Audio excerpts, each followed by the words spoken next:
കടുത്ത വരൾച്ചയിൽ ഏലത്തോട്ടങ്ങൾ കരിഞ്ഞുണങ്ങിയപ്പോൾ പ്രതിസന്ധിയിലായ കർഷകർക്ക് ആശ്വാസമായി 10 കോടി രൂപ സർക്കാർ അനുവദിച്ചത് ആശ്വാസകരമെന്ന് ഇടുക്കി ജില്ലാ പഞ്ചായത്ത് പ്രസിഡന്റ് രാജചന്ദ്രനാക്കുന്നിൽ. ഇതിനായി പ്രവർത്തിച്ച മുഖ്യമന്ത്രി, ജലവിഭവ വകുപ്പ് മന്ത്രി, കൃഷി വകുപ്പ് മന്ത്രി എന്നിവർക്ക് ജില്ലാ പഞ്ചായത്ത് അഭിനന്ദനങ്ങൾ അറിയിച്ചു. ഇടുക്കിയിലെ കർഷകരെ ഇടതുപക്ഷ ജനാധിപത്യ മുന്നണി നെഞ്ചത്തോട് ചേർത്ത് വെച്ച അനുഭവമാണ് ഇന്നലെ ഇടുക്കിയിലെ ദുരിതമനുഭവിക്കുന്ന, പ്രത്യേകമായി ഏലകൃഷി നഷ്ടപ്പെട്ട് വളരെയേറെ ബുദ്ധിമുട്ടുന്ന കർഷകർക്ക് ധനസഹായമായി കേരള സർക്കാർ 10 കോടി രൂപ അനുവദിച്ചു എന്നുള്ളത് വളരെ സ്വാഗതാർഹമായ ഒരു കാര്യമാണ്.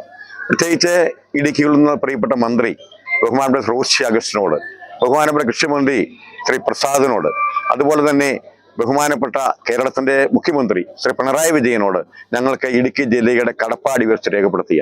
നമുക്കറിയാം, കഴിഞ്ഞ വേനൽക്കാലത്ത് ഏകദേശം 73% ഏലകൃഷി പൂർണ്ണമായി നശിച്ചു. അപ്പോൾ ബഹുമാനപ്പെട്ട കൃഷിമന്ത്രിയും ബഹുമാനപ്പെട്ട നമ്മുടെ ജലസേചന മന്ത്രിയും അതുപോലെ തന്നെ ബന്ധപ്പെട്ട ജനപ്രതിനിധികളും എല്ലാവരും ഈ നശിച്ചു പോയ ഏലത്തോട്ടങ്ങളും ഏലകൃഷിയിടങ്ങളും കാണുകയുണ്ടായി.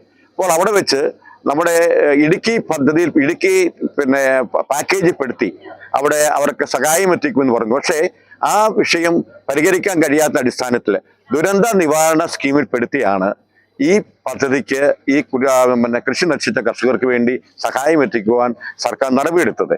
അത്